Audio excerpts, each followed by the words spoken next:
Good afternoon, everyone, and welcome to Ole Miss. My name is Brittany Bright, and I'm a junior here, and I major in marketing and corporate relations with an emphasis in public relations. And I would like to introduce to you all Lisa Scott, and she is the executive director of the Periodical and Book Association of America.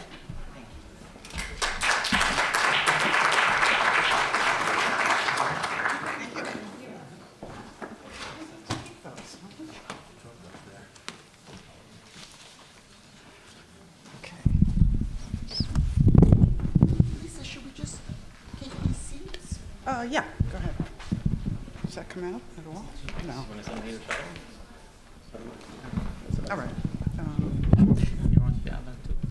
We'll figure that out. Yeah, is it on? I can pull it across. All right. Yeah. Okay. Yeah. Hello, the starving poor few of you that are here. We have a couple of requests. First of, I'm too close to your mic, so I'll stand over here.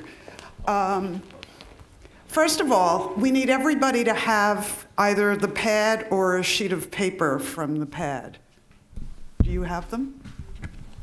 Okay, could we have a couple of the students? I have 3 pads here. If you could hand them out. Don't all be enthusiastic at once about trying something. Okay? This is the Super Samir pad. Okay. Yeah. Yeah. Yeah. Okay, we have a, we figured that Billy Morris started us off with the ties, so we need to have continuity and go full circle in all of this. So the project is this, and the reward will be tonight in Clarksdale, and there'll be a special prize there. And I will work this out with Samir by the time you all get there. What we need you to do, and this is also to keep your hands and minds busy while we're talking, because we don't want you to drift off thinking about Clarksdale and lunch, but we would like you to take the idea of those Samir ties that Billy had.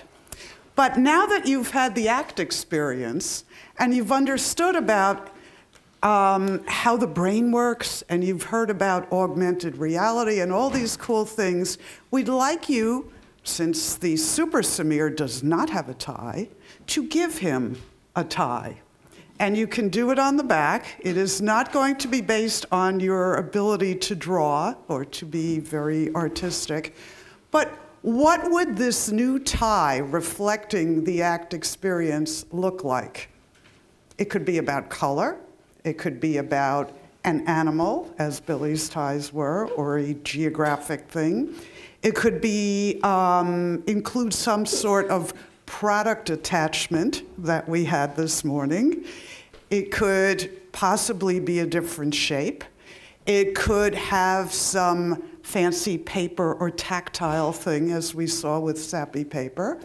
It could have augmented reality. The world is your oyster on this, but we'd like to present Samir with a bunch of new tie concepts that perhaps we could start a new business on. So that's what we'd like you to do between now and I guess about 6 o'clock tonight. And if you are doodling now and are done by the time we leave today, you can give them to me or to Samir, and then we'll make our decision this evening. And this is all work for hire. Whatever they do, I own. Trademarks to Mr. Magazine, absolutely, absolutely. First of all, I wanted to thank Samir, because although I've known Samir for 20 years, I have never come to the ACT experience. I've been here twice. I gave a speech from the stage of the club that we're going to tonight when I missed a time slot. So it's fabulous. I'm really glad that the students are here, because one of the things we talked about when we were preparing for how we'd like to do this wrap-up is that we have multiple constituencies here. We have students who come with passion and enthusiasm and hope for a career, but from our perspective may not have the same context that a lot of people in the business have had. When we're meeting each other at breakfast in the hotel lobby area, there are tons of different conversations going on enhancing this experience outside of Overby. And what we thought we might do is create more of a conversation here about this. So what I thought I would do is ask each of our team here to, number one, just introduce yourself briefly. We all share a passion for selling print at retail, amongst a lot of other things. But also, I asked them each to come up with 2 or so concepts that they felt were important to pull out of the last day and a half. I have 12 pages of notes I was taking besides, and lots of interesting key concepts. But rather than my talk about them, I'd like Luke and Linda to initially speak. And we do want to hear from you as part of this process too. And like Samir, I have no shame. I'll pick on you, so feel free. Luke, would you like to go first? Good afternoon. My name is Luke Magerko. I am Managing Director of the Market Analytics Project. In short, what I end up trying to do is take retail data and turn it into something for the publishing community. In short, every transaction that you get from a retailer will tell you a little bit of a story. If you're People Magazine, you're pretty much in every account in America. So you're in grocery stores, mass, and all the different accounts. But if you're smaller magazine, niche magazines, you're actually communicating on your cover. And Newsstand represents one of the last places that it's a true democracy. If it's consumer marketing and you do direct mail, technically what you're doing is picking your audience. You have a good idea who they are, so you're sending direct mail to people you think are going to subscribe. It doesn't work like that on the newsstand. It works exactly the opposite. You're going to the grocery store, you see magazines, and it's in that minute, pretty much, what is it, Gil, 45 seconds, that you're in the checkout. They're going to make a decision on about 60 different magazines. They're going to look at gum. They're going to look at Diet Coke. But what that data provides you is, what did you do to compel the audience? That's what I like to do with the data, and that's what I offer to publishers. From this conference, though, the 2 thoughts that I had, and I'm very happy that the Morris Communications started off this conference, because everything else surrounds it. But the reality is, it's that one message that you're going to provide to your customer. It's that conversation that pretty much is the rest of this conference, whether it's digital, whether it's the augmented reality, or any of the other things that we did. It's the conversation that you're having with your customer that pretty much drives this entire concept. So I'm very thankful that you came, but more importantly, that was the beginning of this, because the way I try to explain it to publishers, you're the conduit, you're the voice, that you're actually providing a product to the customer. The rest of us essentially work for you. In some way, shape, or form, we're trying to enhance that message, but generally it's what you're saying that counts. So that's the first one that I came up with. And the second one that was most interesting, and we'll talk a little bit more about this, is Lynn and I both come from the retail side, and even though it's a little bit in trouble and the sales are going down and it's double digits, it's a $3.5 billion industry. This is still a gigantic field. And the reality is, the energy that we get from digital and the energy that we get from all of you in this room needs to translate a little bit more to print. That would be my personal opinion, because again, print is still a multi-billion dollar industry, and all of the other events are spectacular. But print is essentially why we're here, and that's what I wanted to trumpet today. So that's mine too. And I'm Linda Ruth. I'm the president of PSCS Consulting, and we work with publishers online and at retail to improve their audience development and optimization. I've pioneered a concept called online audience optimization, which is the next step after search engine optimization, SEO. It's really taking the place nowadays of SEO. And I'm very interested in the concept of engagement, because I think for a long time, publishers thought about a lot about consumption. And I think that moving into the world of convergent media, we need to think more about engagement and ways of doing that. One of them, which hasn't been mentioned, is gamification. But I think that's something we're going to be hearing a lot and talking about. But what I wanted to say to the students in this room is that this is an amazing time to be going into publishing, because one thing that's really become clear and coalesced over the course of these last days is that this is a time when the cards are in the air. They really haven't landed yet, and we don't know how they're going to land. And what could be more exciting than that? There's going to be a business going forward, and we have the pieces, a lot of the pieces, technologically and journalistically, in terms of content and in terms of focus. We have a lot of the pieces of what's going to happen, but no one here really knows how it's going to come together. And the students in this room are part of that future. You guys are going to be the ones who are really creating it. What a wonderful opportunity. So that was the one thing I wanted to say is let's be aware and be alert for how the cards come and where we're going to go through, how we're going to proceed. And was this a different question, Lisa? Were you going to ask later about what we picked up and learned from specific people? We can go right to that, but I want to take off on your student first. And where are the students? Raise your hand. Okay, I'll have to move around a bit, but this works. If the world is their oyster and the cards are all up in the air, what I'd like to know from the students is who inspired you? Who would you like to work for money? Of all the people that spoke yesterday and today. I mean, I can speak for myself in that actually the big gap in my field is probably what came out from the Nellie Moser presentation this morning from John's. And I would just love to be a fly on the wall and kind of better understand where all that goes. Not that I wouldn't want to spend time with anybody here, definitely, but that would be fascinating. So are there any students that would be willing to speak? You can describe, if you don't remember the person's name exactly, just describe it. Okay. Actually, everybody that I've heard talk was enlightening, and they all seem like wonderful companies. The two that stuck out the most to me were Periodical's Mr. Perisher and then the Morris Company, who I've been spending a lot of time with and shadowing. And just, they all seem like, I don't know, I'm running out of words, not words, but great companies to work for and great people and great businesses and stuff, so.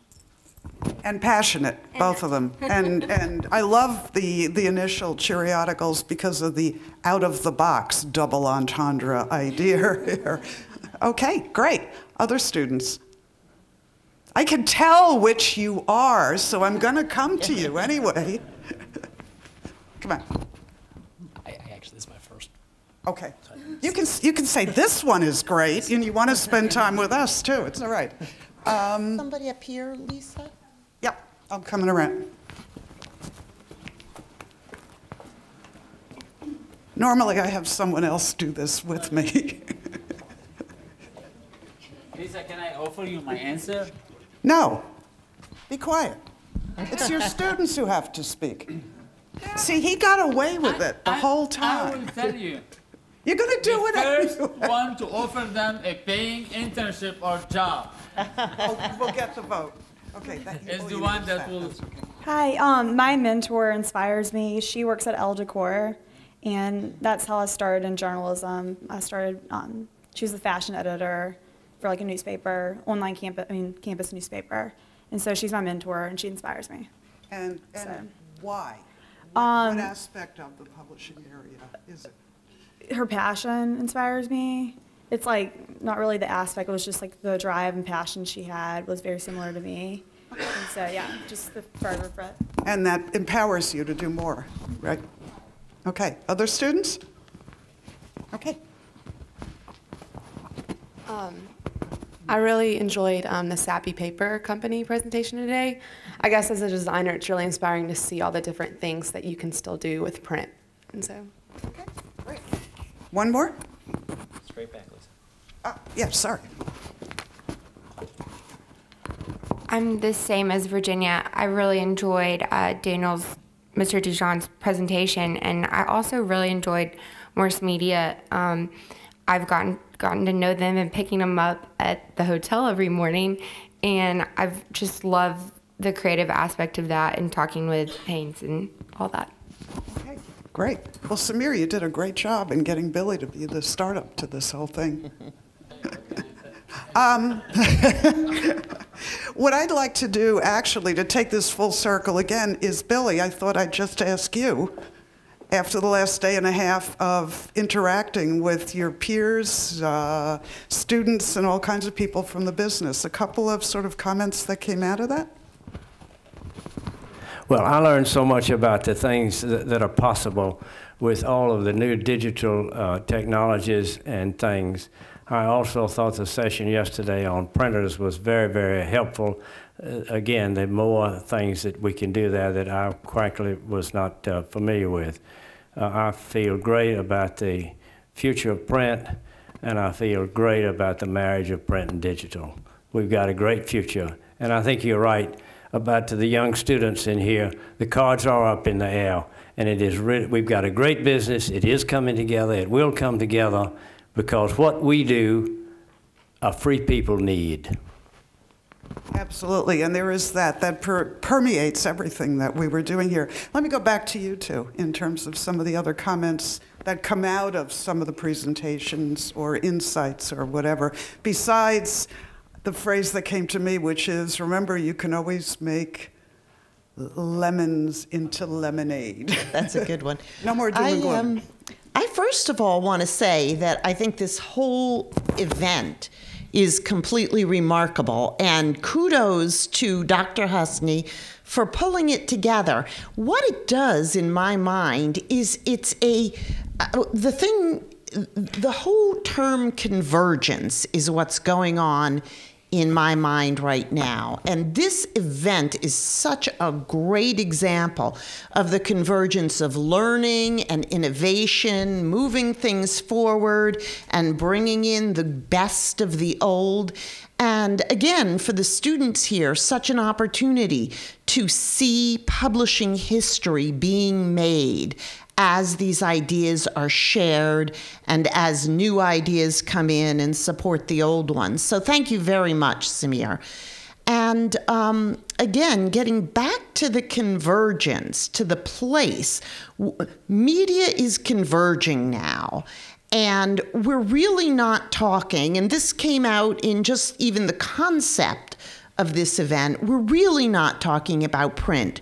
We're not talking about digital or audio or video or, as I mentioned before, gamification or, searchability or discoverability. We're talking about convergent media. And in the sense that everything is converging, this is also a time when content and marketing are converging as well. And I wanted to loop this back to actually Jay's presentation. He's the guy, I loved everybody, by the way. You guys were all amazing. Nellie Moser, oh my God, I want to talk to you some more later on. But Jay's the guy who started with the content. He started with amazing content and with audience. The content that the people wanted and the audience that wanted it.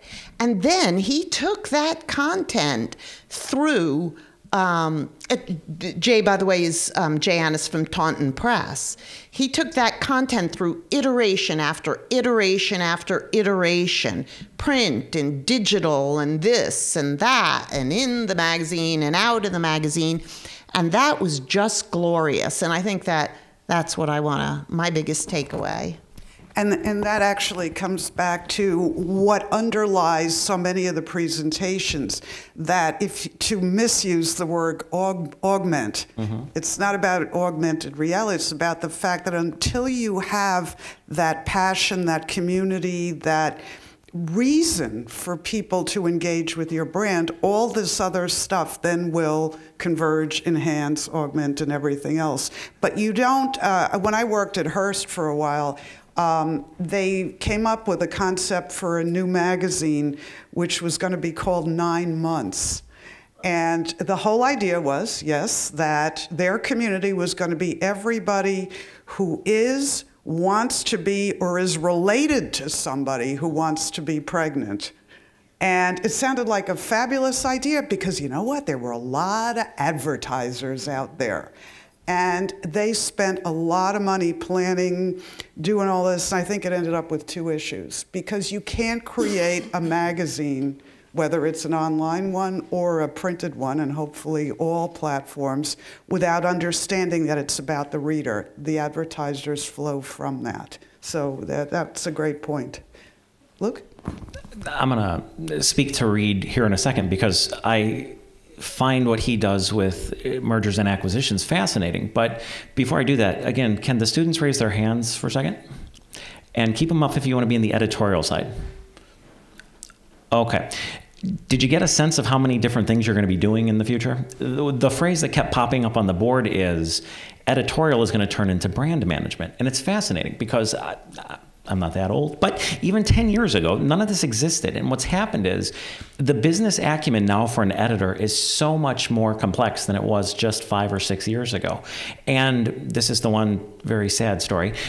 You're going to have to learn math, lots of it. So, because everything is now quantifiable. And what that means, and the way I bring it back to Reed is, whether or not you spend the money on incredible production value or you spend it on something on the internet or anything like that, at the end of the day, you're now responsible for a brand, and your communication with them is going to be based upon the end result of how much money it made. So even 10 or 15 years ago, you had these powerhouse editors, Myrna Blythe, help me with the other names, but they were so dominant that they could very much smile and say, we're going to do this. And then they just did it, and the reality was the audience either followed or didn't. They were so powerful as editors that they got away with it. That doesn't exist anymore. Now everything is quantifiable, and it's going to fall on your desk. And it's going to be lots of spreadsheets, and it's going to be a lot of business numbers that you're probably not yet thinking about when you go into this industry. But that's the new world, and that's where it goes back to Reed, where I was fascinated, because in the glory years of even 15 years ago, the amount of money that you could make in publishing was extraordinary. Now you have to demonstrate the value of what it is you do every day so you can sell it for a profit. So did I hit that about right, Reed? Thank you. And you know, to follow up on that now, we saw such a range in terms of the types of presentations. You went from Rich Jacobson's very clearly delineated business plan to a number of our new launch people who talked about the passion, but that the money was going to be secondary because if they didn't really love and engage their product, it wouldn't happen. It led me to a couple of juxtapositions that I was noticing. These sort of split personality things we've been talking about. One was just this idea of the business and professional nature of going into magazine media versus the passion and intuition, the magic dust that Franska talked about too. You can't eliminate that. It isn't only numbers, and I think your point, Luke, was you got to be a damn good editor, Yep. but on top of that, you have to be able to sit across from the CFO and the CEO and play the numbers game with people. Another thing I was picking up on was the community concept and the individual concept, and that sort of permeated through everything too. The idea, which I loved about neuroscience, and that you do better reading with that still small voice inside of you that really made it more memorable and retentive versus that need for the community, which a lot of the digital tools really created too. The idea of commodity and the difficult discussion with the printers about something that, when you're in a sense manufacturing, comes across as a commodity until you drill down into it and realize all the elements that go into it. But at the same time, the value part of it, interconnectedness versus individual experience, patience versus seizing the moment and acting quickly. And a good manager and a good person in the magazine management world knows when to be patient and give it a little more time, and when to do that fail fast and just keep coming up with the ideas. And those are a few of my things. I wanted to ask Bob what his takeaway was. You got an hour? You have 2 minutes. Thank you. We'll get the hook. I'm sorry? 30 seconds. You have 30 seconds. Well, the take is that our business is a melange, unlike any other business. You can pick another industry, Coca-Cola, you know, sodas. They make 10 flavors. Cloth, well, maybe there's a lot of cloth, but we have 10,000 magazines, and a good deal of them are on a different subject. We're both a simple industry and a complex industry. And at the end of the day, one of the things that I'm going to take away from this is our franchise is words and thinking. It's not the substrate.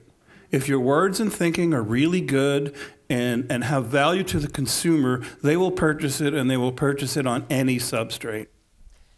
Can I follow up on that? Yeah, please. And again, I'm going to the students. Can you raise your hand if you've read a magazine in the last year? It's a fairly easy audience to get this one. How about what was in the presentation? Is it 60 days? Anyone in the last 60 days? Do you have a sense of the pricing of magazines? As in, does it affect you when you buy them? I ask because you're the audience that we assume is never going to read a magazine again. So the question becomes, is there a price point for a magazine that's just too much? Does anyone have any thoughts on that? I brought that up because I'm going to pull it up. A new magazine was launched, and although the content's not for 20-year-old students, it's called Closer Magazine, and they went out last week at 25 cents. And I heard the wows. Exactly. So the question for the students is, would you buy it at a quarter? Okay, it probably wouldn't even affect you, right? How about $4? You would still go? Okay, see, that's the good news. And that's the question that publishers are trying to figure out. Bob's right. What's the substrate? What is the format? At the moment, it's still this. So the question then becomes, what are you guys willing to pay? You're the first ones that are electronically that's pretty much what you know, for at least half of your lives. The question is, are you comfortable with a certain price point for buying a magazine? And is it based on the content, or is it based on the price? Does anyone have any thoughts on that? Yeah, in the back. Oh, yes, ma'am. I only buy printed magazines. I don't buy digital magazines. I don't really like them on digital, but I'm also a designer, so it could be the fact that I just love the feel of magazines, to have it in my hand, to look at the colors, to look at the pictures, to look at everything. I enjoy that. So I don't buy digital magazines. I only buy like in-hand printed magazines. Very good. Thank you very much. Yes, ma'am. I do more digital stuff. So like I buy like for like content basically. And like digital is easier for me to tweet, Facebook. So like for me I do more digital for sharing. But both PRS I buy from friends. So like the photos are beautiful. But content based. Yep. Very good. Thank you all. Anyone else? Yes, ma'am. I'll say I'm like Bailey, where I'm a designer, so for me it's more so I more will buy for content, but if I like the design of the magazine, I'll definitely pick it up. And I'm also very I only like print. I'm not a digital person. Obviously, I'm trying to appreciate digital more, but yeah. Well, very good. And again, it's a communications journalism audience, but I like it. Very good. Thank you. Yeah. All right. Not to put pressure on you, but I have some submissions right here. You know I've had one. Yes, and I will read about this online tomorrow, too. I think that we should come to our closing point now. Unless, because you're all going to be ready to roll, I think, shortly. So a couple of parting thoughts. Want to go first? Well, one parting thought I have, and again, it's one that's been in my mind for the past 3 days as we've talked about this, is the difference between like experimental and applied science. The one has to lead the other. You know, when the first time you put a person on the moon, it's just for experimental science. And later on, you start to find the reasons why you're doing it. And that kind of ties back to the fail fast concept that we've been talking about as well, which is that if you don't have the experimental science, you don't get the applied science. And in the field of marketing, we have to be willing to keep on moving forward, even during those periods of time when we don't know how it's going to be monetized, because eventually it will be monetized. And just one more real quick thought about this is we have a friend, my husband and I have a friend who used to be, his job used to be, it had something to do with the Walmart photo developing thing. For a little while, you could go and get your photos developed at Walmart. And this guy saw digital coming down the line. And some people were saying, oh, digital's going to be here overnight. It's going to just get rid of all of, analog photography overnight. Other people were saying it's going to be 10 years before it affects us. And this guy went and got a job somewhere else. And he said, actually, neither of them were right. It wasn't overnight, but it also wasn't 10 years. I mean, when changes start happening, it doesn't matter, how you see them or what you say about them, they're going to happen. It's inevitable. Once they begin, it's just like a landslide. Nothing will stop them. And so the point is, whether or not we know yet how the monetization is going to take place, it will take place. And part of it is just being here tomorrow when it all happens. And to remember that this is not, oh, it is, okay. To remember that change is not something that has a starting and stopping point. Our lives are full of change all the time, and we adjust constantly. So this is just a macro version of it, but we're always retooling and readjusting. And as long as you've got that passion and joy and commitment to something, that's just the way it is, and you move on. Luke? Yeah. I slightly dispute what Dan said this morning about reading and recognition, because that's only a moment in time. I'd like to point out to you that this is 3.5 years old, and it is a primitive device. So technology is such a quickly moving target. In the very near future, it won't be light emitting. It will be reflective like paper. It will be flexible, and we'll be adjusting our business plans to newer and newer technologies. This is a primitive device, but people will always read on something, including paper. Oh, Luke? So this story is actually for you. When I was in college, I got a degree in Middle Eastern Studies, political science. And over one summer, we went to the Middle East, and we ended up unburying, we dug up a house. It was a Herodian house. We found these wonderful jars, and in it was paper. What was interesting was the professor told us to go and start figuring out what the paper, what the words were written in. No one knew Aramaic, so we didn't know. But someone translated it. And what was interesting about the story was you saw a note from a father, you saw, a note from a son, you saw all these different things, but you also saw a recipe. It was a cookbook. The thing that was interesting about it was, and the professor said it, and I can sum up publishing this way. It's been thousands of years. You can go much further. You can go much faster. You have devices that are going to give you instant information, the likes of which no one could have conceived. But when you're done, you still write to your mom. You tell her that you love her. You do cookbooks. You do the same communications, whether it's today, whether it's 5,000 years ago, or 5,000 years in the future. The communication's the key. So. The only difference is that I still have that letter from my dad I can show to my kids. My kids don't have the text message that I send them, I love you, to show to their kids. Well played. Absolutely true. Yep. So. Okay, thank you. And